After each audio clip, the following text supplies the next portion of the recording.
Can you hear me? Hello. Good morning. I'm Felicia Hsu, ABC APR, the Director of Recognition for the IABC Asia Pacific Board. I'm really pleased to host today's webinar on certification tips and resources to succeed. I'm pleased to welcome Sia Papageorgiou, FRSA, SCMP, member of the Global Communications Certification Council today to help you prep for the upcoming examination on the 25th of March in Wellington, New Zealand at the IABC Asia Pacific Fusion 20 conference, or another exam date. Sia is a strategic communications management professional and also the president of the IABC Victoria chapter, where she's convened 2 exams last year. She has won multiple awards for her communications work and has consulted with some of the world's largest organizations. Sia will speak for about 35 minutes, and then she'll answer your questions for the remaining 25 minutes. Please post your questions for Sia in the chat room, and away we go. Thanks very much, Felicia. And hi, everyone. Thanks so much, IABC Asia Pacific, for inviting me to speak today about certification. It's one of my favourite topics, and it's really, really pleasing to see so much interest in certification, and that interest is really growing in this part of the world. As Felicia mentioned, I'm the president of IABC Victoria, and we recently held 2 certifications in Melbourne in a 3-month period. So the interest is definitely there. And as she also mentioned, there's an upcoming exam at Fusion in Wellington in March. There are 19 certified communication professionals in the Asia Pacific region, and I'm really proud to say that 12 of those are from IABC Victoria. So we want to grow those numbers, and that's the aim. So the more people that can sit the Fusion exam and the more chapters across the region that can hold certification exams, the better. So just a quick overview of the Global Communication Certification Council. The GCCC, or as we call it, is an independent governing body for the Global Communication Certification Program. It started as an IABC initiative, but is independent of IABC now. And its purpose is to create and maintain an internationally recognised standard of communication excellence based on a global understanding of key principles and job competencies worldwide. I gained my certification in 2018. After working in-house for almost 20 years, I went out on my own as a consultant, and gaining my certification really boosted my confidence because it gave me and my clients reassurance that I have demonstrated knowledge and skills that are globally recognised. Also, as a chapter leader, I felt that it was really important that I walk the talk. So any chapter leaders on this call, please get behind certification, and I would really encourage you to sit the certification exam. So as we move today through this webinar, have a think about why you're interested in certification and what that would mean to your personal development. So today I want to share with you some of the benefits of certification. I'll explain what certifications are available and the differences between each of them. We'll look at a couple of practice questions and what you need to do to prepare for the exam and what happens after you gain your certification, okay? And I want you to ask me a lot of questions. I can't actually see the chat function right now, but Felicia will be documenting those questions and we'll address them at the end. If I don't get to them today, I will take them on notice and I will send them through on email, okay?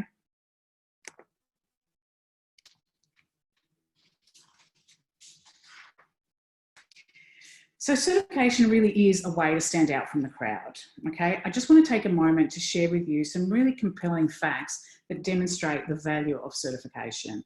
And as I always say, certification builds value, value builds influence, and influence gets results. Research conducted by Data Labs found that recruiters are 3 times more likely to shortlist applicant's profile if they have a professional certification. And for those of you who are thinking about certification for your teams, it also demonstrates to senior leadership that your communication team is highly trained, is credentialed, and is prepared to support key business strategies and initiatives. Certification also provides a competitive advantage to credential holders and expands their opportunities. More than 50% of certified communication professionals are promoted within the first 6 months of getting a certification. Certified professionals are almost twice as likely to receive regular pay rises than their non-certified peers, And the research also found that 6 out of 10 certified professionals receive a pay rise within 6 months of completing a certification. And as it said on this slide, on average, people with a bachelor's degree and higher, combined with a certification, earn 18% more per week. In addition, on average, business professionals who hold a professional certification earn 29% more per week than workers who don't hold a certification. The GCCC certification program is the only professional communication certification developed to conform to ISO standards, which are recognised nationally and internationally. We're actually still in the process of attaining ISO accreditation, but we're not far off. It's actually a very rigorous process, as you can imagine, and we're still in the process of meeting some of those standards, but as I said, we're not far off. GCCC certification defines a common body of business communication knowledge, and that common body of knowledge is the global standard of the communication profession. For any non-members among us today, the global standard of the communication profession was established to provide a framework for IABC's offerings in the professional development arena. And it supports the philosophy of lifelong learning and career structure for communication globally. It was actually created by leading thinkers around the world, including one of our own in Asia Pacific.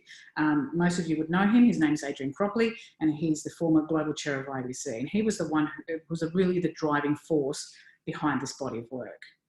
So the global standard provides 6 principles and a 4-tier career path that provides the foundation for IABC's professional development strategy, as well as underpinning the GCCC certification program. So these are the 6 principles I just mentioned, and achieving certification from the GCCC demonstrates that you have professional competence in all 6 of these, okay? So when we look at things like ethics, that's about communication professionals adopting the highest standards of professional behaviour in their work.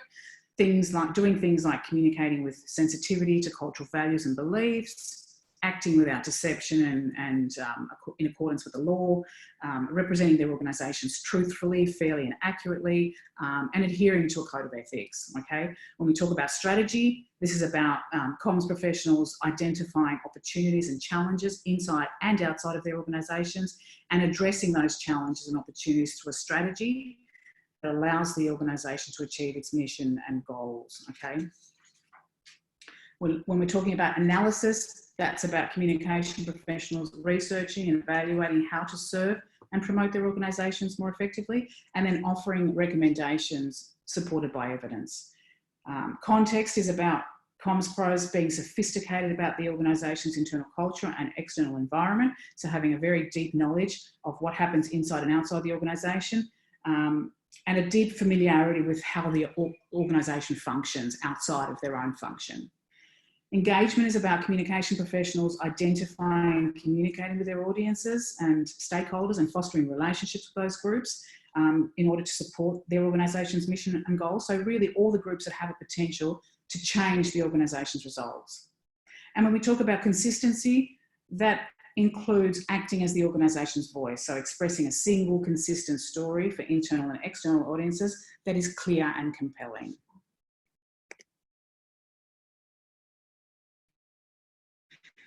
Our certification programs align to the IABC strategic framework, which is on this slide, so particularly around advancing the profession, because certification helps reinforce your credibility as a strategic communication professional and contributes to lifting the overall professionalism of our function.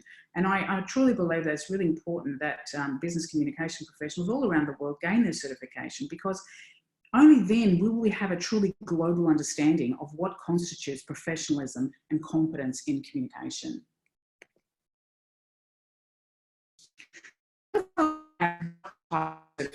Available, okay?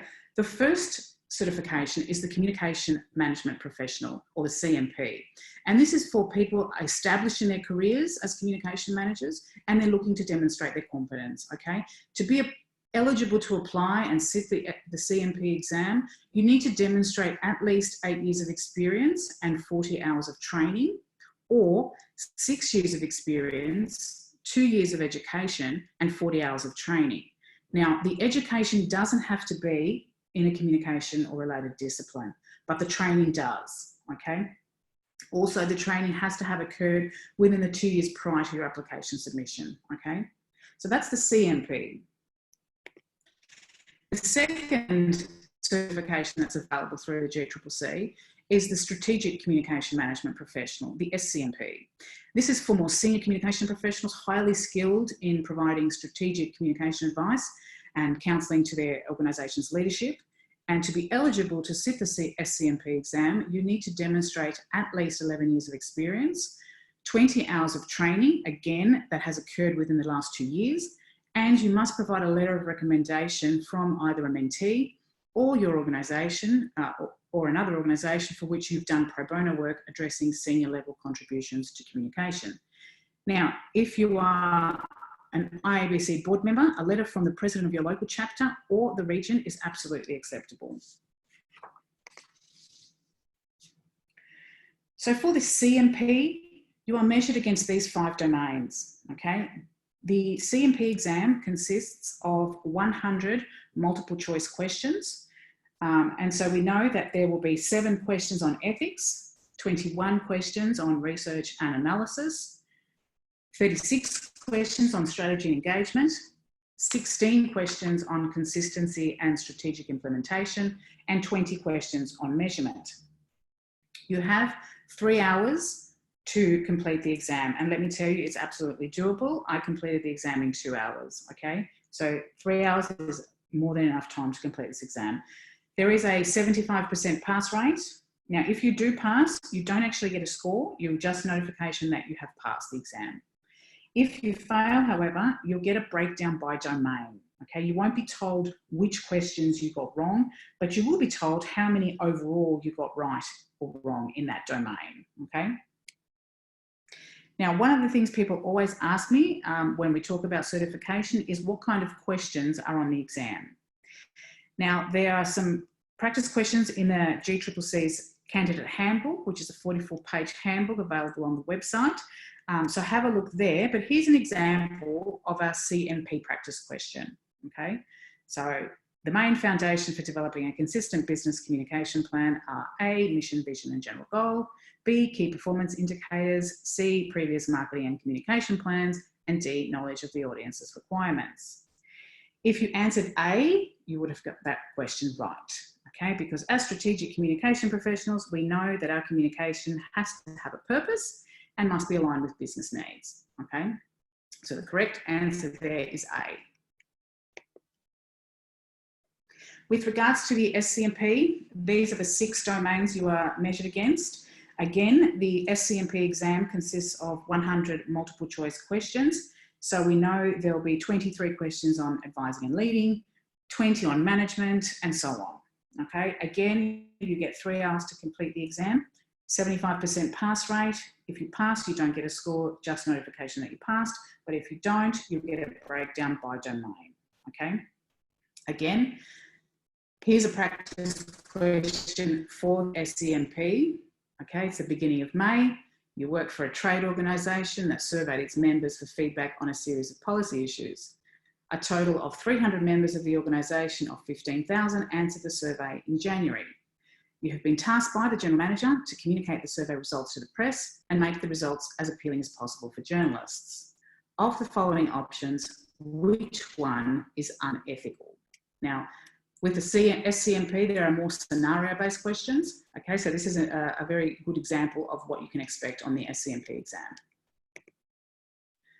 So the answers are A, having visuals that accompany the release only illustrate a selection of the survey results.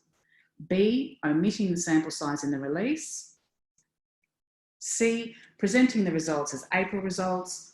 Or D, sending out the release to a selection of journalists that are known to cover the organisation survey favourably. So, if you answered C, you would be correct, okay? Because if you review the IABC's Code of Ethics, you'll see that it states that a communication professional is honest. Our actions bring respect for and trust in the communication profession, and we communicate accurate information and promptly correct any errors. So C is the correct answer in this scenario. And there are many more examples of these types of questions in the candidate handbook. So have a look on the GCCC's website, and the details, I'll provide those details at the end of the webinar, and you can have a look at what kind of questions you can expect in exams. So let's have a look now at what counts as training, okay? Remembering that the training that you include in your application has to have taken place within the last 2 years, okay? So you can include any skills-based courses offered by various businesses or non-profits, any industry associations, including IABC, work you've done at colleges or universities, trade schools or vocational schools, webinars, in-service training and self-paced courses. Now, that includes today's webinar, so that is 1 hour, that counts towards your training, and courses and workshops that are offered by, as I said, IABC chapters or communities of practice, anything you've done in-house at your place of work, other training courses that are provided by various companies, or you've had maybe you've attended a session run by a consultant, distance learning companies, or any formal type of training you've done as part of a university or college degree in continuing education, okay? The handbook includes more information about what kind of training counts towards the 20 hours for the SCMP or the 40 hours for the CMP if you don't have professional formal education, okay? So they're the types of things you can include in your application. One of the things I did when I made the decision to sit the SCMP exam was to have a look at the Hub. Now, for any non-members on this webinar, the Hub is our global online discussion portal, which we get as part of being a member of IABC. And I was looking for advice from others who'd already sat the exam. And this advice from Alea, who sits on IABC's International Executive Board, really resonated with me because it drove home what I'd heard from others, and that is you either know strategic communication or you don't, okay? So if you familiarise yourself with the global standard for the profession, with the code of ethics, and read up on those areas that you feel you may not be as strong in, and for me, that as an internal communication professional, that was reputation management, you should be fine, okay? One other great piece of advice I received was if you've qualified to sit, okay, have tried some practice exam questions and stay current with industry trends, you're definitely ready to sit the exam, okay? And that gave me a lot of confidence because really the application is the first step in demonstrating you've got the knowledge and experience to apply for and take this exam, okay? But if you're the type that needs to study and feel more confident in order to do this, then there are a number of resources you can refer to help clarify your thinking, okay? That includes things like the IABC Handbook of Organisational Communication, which is a great publication. I think it's in the process of being updated, but you can order a hard copy or an ebook straight from the internet. So that's available. You can read things like the IABC Code of Ethics. There are job task analysis for each certification program. So there's a job task analysis for the CMP, and a job task analysis is a document that breaks down each of the 5 or 6 domains into tasks and knowledge required to complete those tasks, okay? So that gives you a bit of a breakdown about what type of areas you should be looking for each of the certification programs. And a job task analysis is also available in the GCCC's Candidate Handbook. Okay, so there's one for CMP and one for the SCMP. You can also do things like read white papers or participate in webinars and sort of on-demand training if you want to brush up your skills, or look at areas to review within communication practice. As I said earlier, one area for me was reputation management. So you can look into things like media relations, internal communication, corporate social responsibility, conducting research, because there definitely will be questions on research and evaluation in the exams, social and digital media and things like that. Also, I would encourage you to look on IABC's global website, read the Catalyst magazine and look through the online content centre, because there is a wealth of information available and most of it is free to members and non-members alike. So have a look on IABC's website. And as I said before, the GCCC's Candidate Handbook is 44 pages of tips and information about the exams, okay? So there's lots of information available.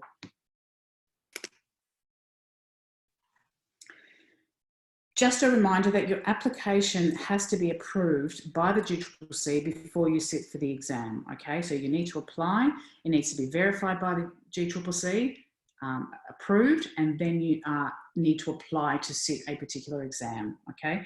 Once that happens, and that usually happens within 30 days or less, usually they're pretty quick, you have 2 years from the date of your application to pass the exam for that level, okay?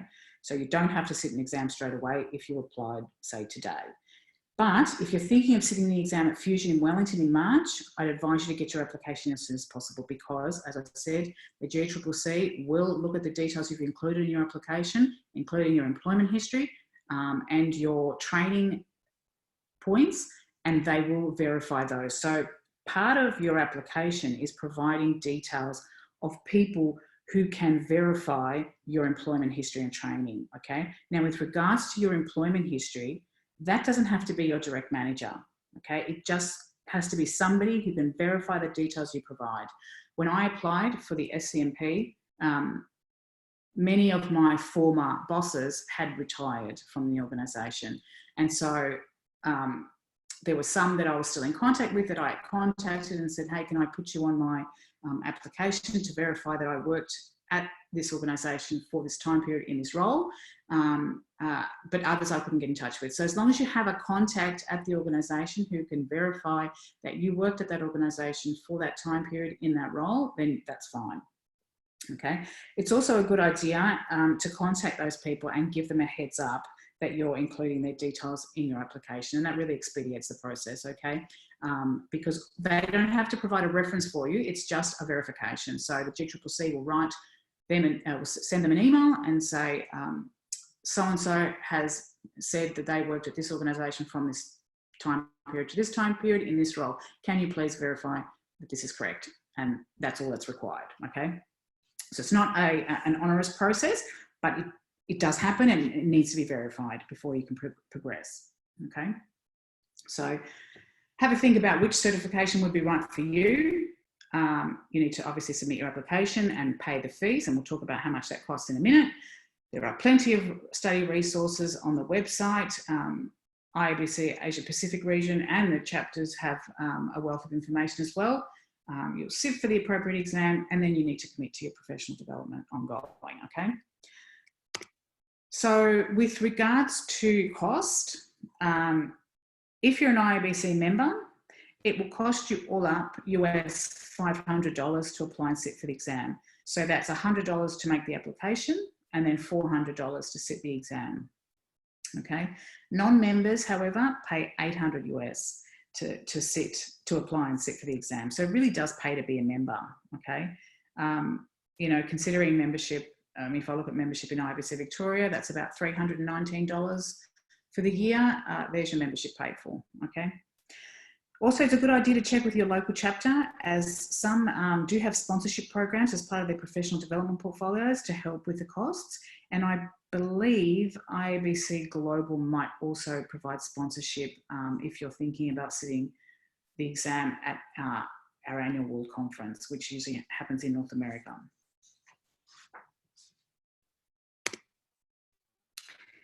I promise you, this is how you're going to feel when you find out you've passed the certification exam, okay? You might not look like this, but you'll definitely feel like this, okay? Just ask one of the 19 certified communication professionals in IABC Asia Pacific who've passed, okay? Myself included. It's an amazing feeling. You get an instant boost of confidence, and it's really a great achievement, okay? If you pass the exam, you get a certificate from the GCCC that you can then frame if you want, or upload to LinkedIn, and you get to add the relevant post nominals to your name. So if you've passed the CMP, you will be named CMP. If you pass the SCMP, you can add CMP to your name. And you will be listed on the GCCC's website, okay? Now, certification is not a do once exercise, okay? This is about lifelong learning, okay? So you need to maintain it annually. So what you need to do then is, once you've gained your certification, is earn 40 professional development points per year and submit a renewal form demonstrating that you've earned those 40 points to maintain your certification. Now, again, 40 points in a year is very easy to do. I remember the first year after I gained my certification, I had amassed hundreds of points. You only need to demonstrate 40 though, okay? So it is easy to do, and it keeps us on our toes, because obviously, you know, it's very important to continue to learn no matter how much experience and knowledge you have.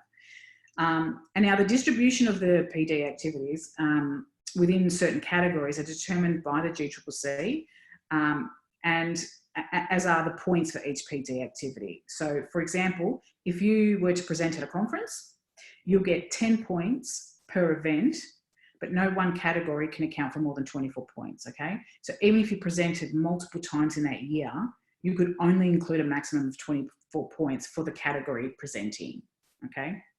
And as I mentioned earlier, you also need to pay the US $100 annual renewal fee. In any case though, the GCCC sends out a reminder every year that you're up for renewal, and you need to renew. If you don't renew, you will lose your certification, okay? Now, again, the GCCC's Candidate Handbook has a wealth of information and has more specific information about what's included and how many points you can get for each category. But some of those things include attending communication webinars, seminars, workshops, conferences presented by professional organisations. It also includes presenting at communication webinars, seminars, workshops and conferences. So I've just earned 10 points today for presenting this webinar, okay? Completion, it also includes completion of continuing education. If you're a mentor, that counts as well. Any other certifications you gain, or any licenses, that is included as well. Authoring or reading publications. So you can, if you write a blog or you contribute to publications, that all counts. Likewise, so does reading, journals and things like that. Any type of leadership activities you do counts as well. If you're an IABC board member, whether that's at the chapter level or at the regional level, that counts towards your professional development points, as do contributions to the GCCC, okay?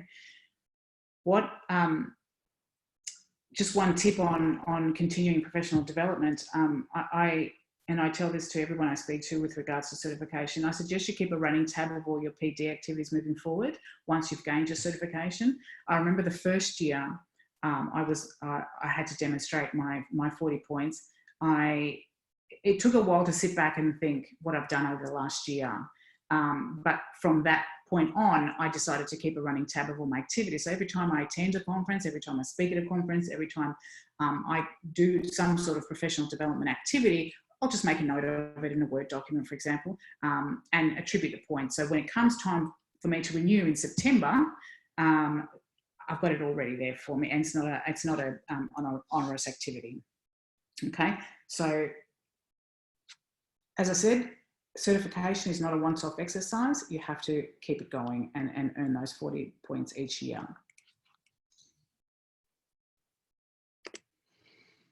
And that is all my presentation done. So thank you for allowing me to share with you some of those tips and give you that information about certification. I hope to see many of you at the Exam Infusion in Wellington. More than happy to answer your questions now and also privately if you prefer. But yeah, so Felicia, that's me done. Do we have any questions? We do. Thank you very much so far. Let's have the first question is, will the GCC accept a written reference from a previous employer instead of a new verification of the work experience? Probably. I couldn't verify that 100%, but that is a very good question. I would say yes. I would say yes, as long as that it would be on sort of company letterhead or some sort of official documentation. I don't see why not. I can absolutely check those details though. That's a very good question. All right, the next question. Is there a grace period for renewal of certification, or is it a hard deadline that if you miss, then you lose it? There is a grace period. I think you have 60 days, but I will check that. Wow, these are great questions. Yes, there definitely is a grace period. It's not a hard and fast, no, if you don't renew by X date. And that will be in your renewal notification from the GCCC. They will say to you that you are up for renewal, like I'm up for renewal every September, that if you need to, I think it's, for me, it's by the end of the year. So it must be 60 days, but again, I'll verify that. Thank you. All right, next question. How do you provide references if you are self-employed?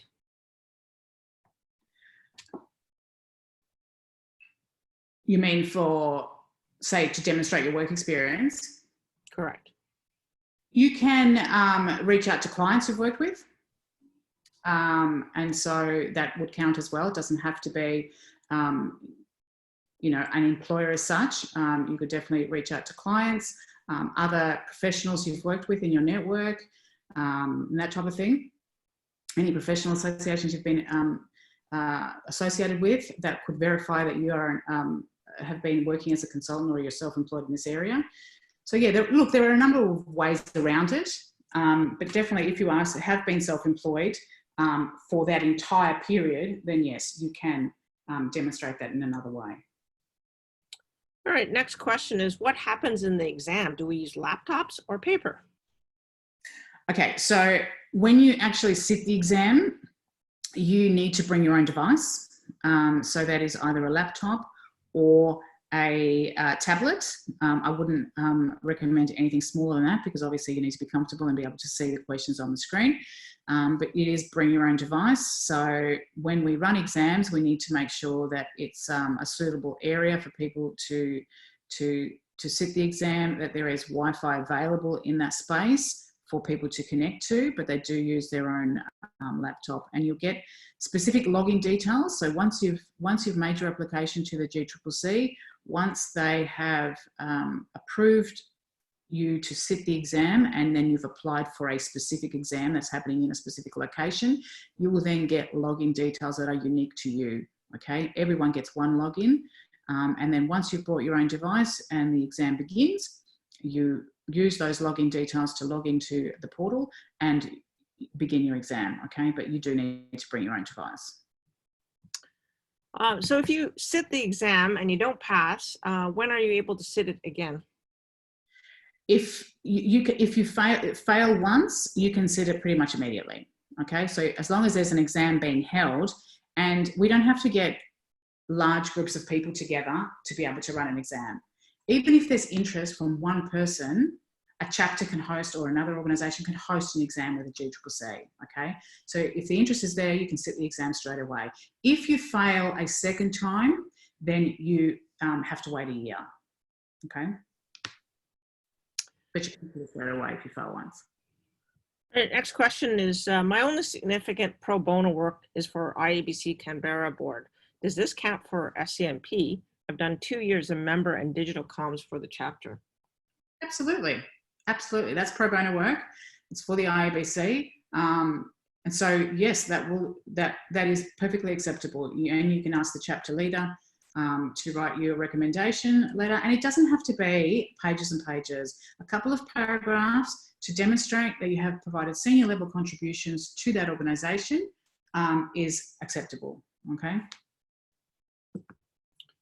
Great questions. Next one, do we have a draft list of exam dates for Australia? It only seems to be 6 exams for the world in 2020. Can we request exam in certain regions or cities? Absolutely. As I said earlier, we can run exams whenever we want, as long as there's interest. So, for example, in IABC Victoria, we've made a commitment to hold at least 1 exam per year, and that is usually run in September. So September is our certification month. However, last year we ran 2 exams, okay? And they were within 3 months of each other, okay? And if there is interest, then we will run exams every month if we have to, okay?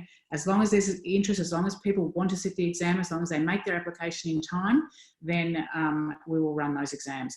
Some of the other chapters around Australia are also interested in running exams. I don't believe any other chapter in Australia has run an exam to date, but I could be wrong.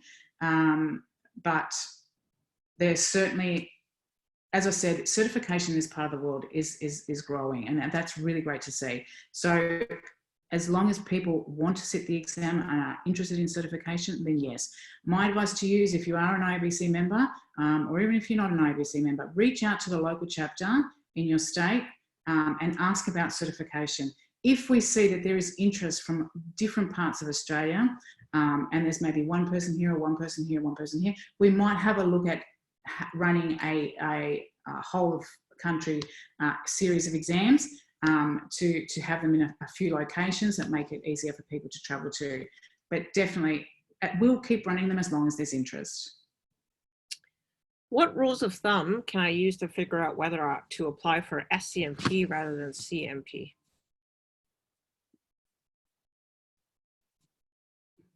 I would suggest looking at your work experience and where you think you fit. So have a look at the global standard, have a look at those 6 principles I mentioned earlier, and see what type, and just look back and reflect on the type of work you've done in the past. Also the type of training you've done in the last few years would account to that. And if you can demonstrate things like pro bono work, whether that's for an IABC chapter or another organisation.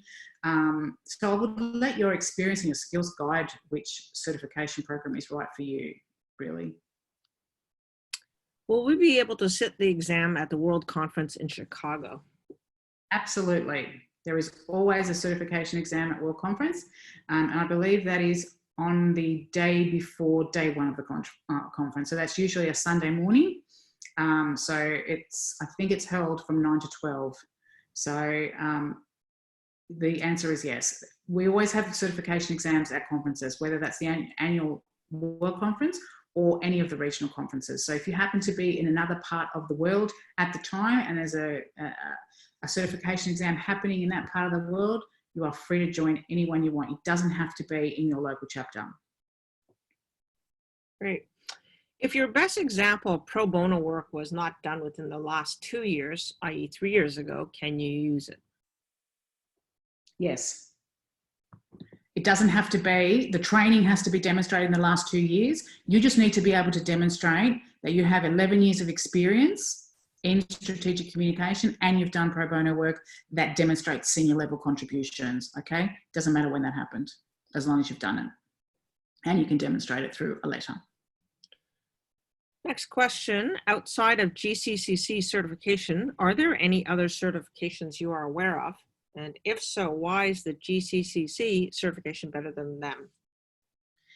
So this is the only communication certification program, multidiscipline, that I know of. There are other certifications like change management certifications, but they are single discipline. The GCCCs, being based on the global standard, which is specialist agnostic, is for multiple disciplines. So I think there's a greater depth to this program, but no, I'm not aware of any other multidiscipline certification programs that are out there. Thank you to Amanda, who says that Canberra is planning to host an exam in October 2020. I don't have any other questions submitted at the moment, but I will ask a question. If I have enough years of experience so that I could actually apply for the SCMP, do I have to write the CMP exam first? No, absolutely not. I mean, you can if you want. And when the GCCC certification programs were first released, many, particularly those leaders who'd been chapter leaders or regional leaders or global leaders in IABC, wanted to do it to be the first, group of people who did the CMP, because the CMP was released first, and then sometime later the SCMP. But no, absolutely not. As long as you just choose which one is relevant for you based on your skills and experience and your knowledge, and you can go for that. You don't have to do CMP first. But you can if you want. Another question, is the exam open book? No, you cannot take anything with you, bar your laptop and a bottle of water, for example. You can have, a notepad and pen to write yourself notes, but there are no aids that you are able to take in there, mobile phones and things like that. It is an exam situation, and that it is proctored by 2 individuals, so they'll be watching you like a hawk. So no aids, no open book. It's based on your knowledge and experience. So if you're not sure which is the most appropriate for you, can you do both examinations? What do you mean? Well, you don't know which one, so can you write both exams? Yeah, you can, but I would advise against that. I mean, you're free to do the CMP before you do the SCMP if you want to sort of test the waters, so to speak. But I would really look at the GCCC's handbook. And as I said earlier, some of the best advice I got was, look, if you've got the experience behind you, if you've done more than 11 years, if you've got the senior level contributions, if you've been involved in communication for a long time, if you have formal education, okay, you're pretty much there. Like I said, you either know strategic communication or you don't. There are practice questions in the handbook that, and part of what we do at IABC Victoria is also, because we run this roundtable as a face-to-face roundtable before we run exams.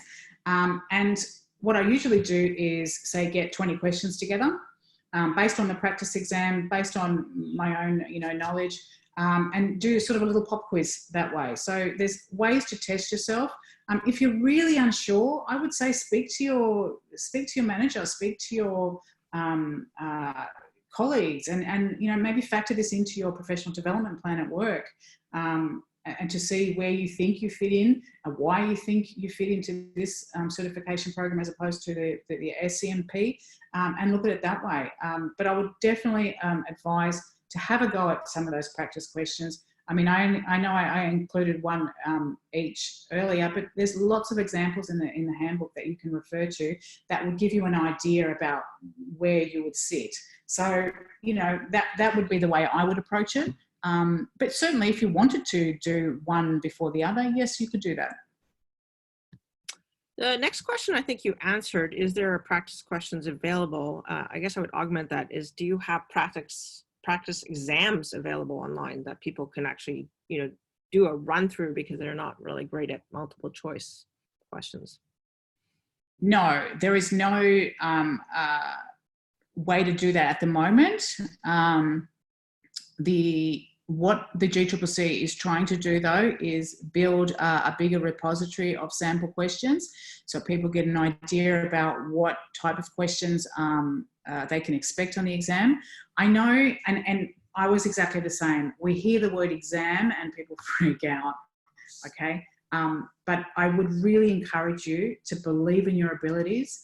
As I said, if you've got the experience behind you and you look at the domains that you're assessed against, okay? Look at the job task analysis. See what type of skills and knowledge you would be expected to have as part of that domain area, and read up on, best practice in those areas. If research and evaluation is one area you think you're not very confident in, have a look at what people are saying about best practice approaches to research, and that would include things like qualitative research and quantitative research, and how people conduct surveys and how they, what's expected in a focus group, things like that. They're the types of things they're going to test you on. Some of them are scenario-based questions, okay, like the one I provided for the SCMP exam. So you put yourself in the shoes of, a communication professional. What would you do in this situation?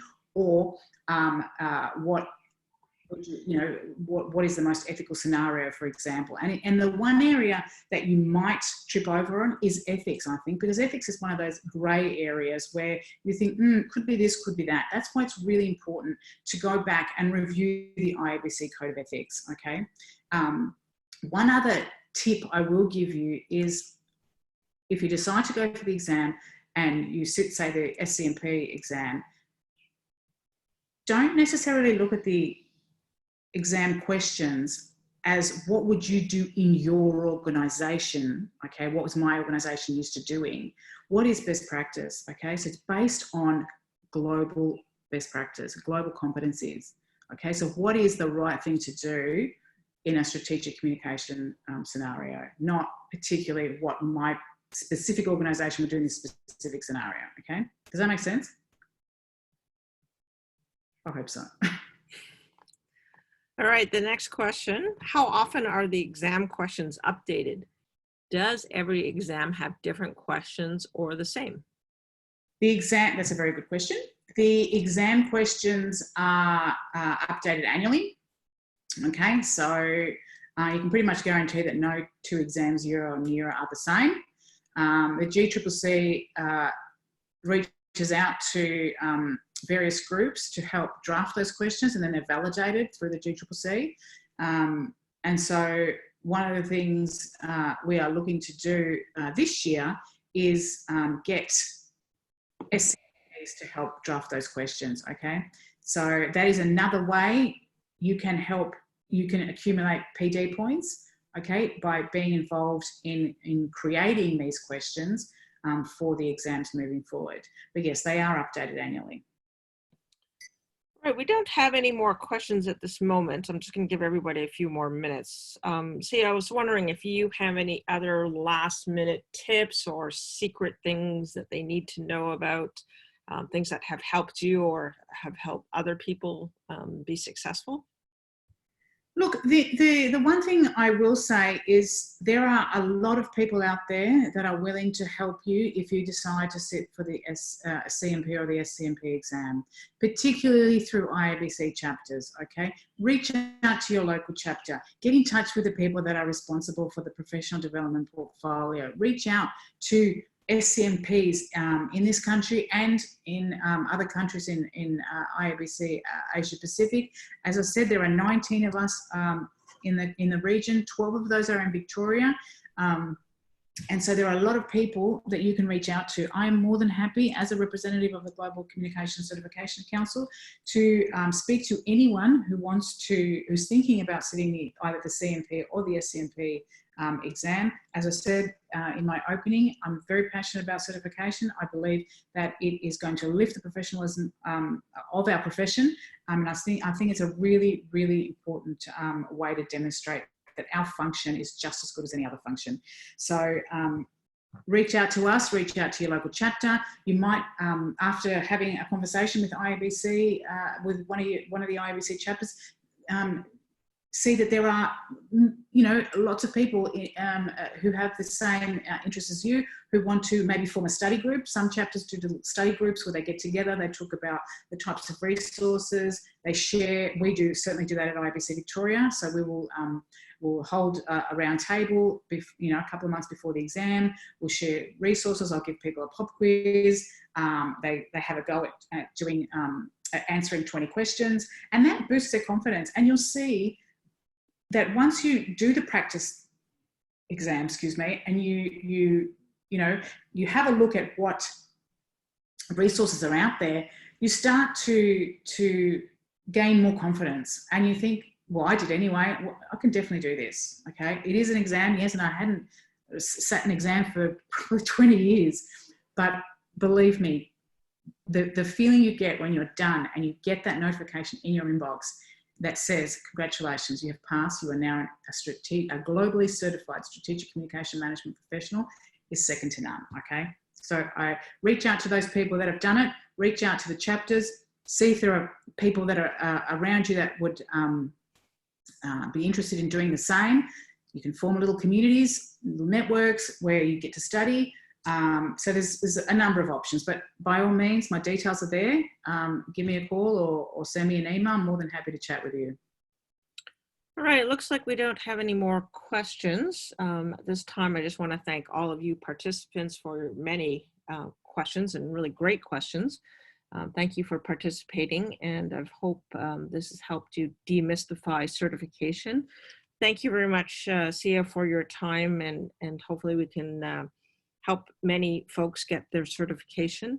and sharing some of your best practices and tips. And just a reminder for those interested, there is the Gold Quill Awards submission deadline has been moved to tomorrow. So if you want to scramble to put together a submission, you're welcome to. And just a reminder, Fusion 20 is coming up in Wellington, New Zealand, from the 25th to 27th of March. And it's the IABC Asia Pacific Regional Conference. There's some great speakers lined up, including Gabriel Dolan, who is the author of 5 books.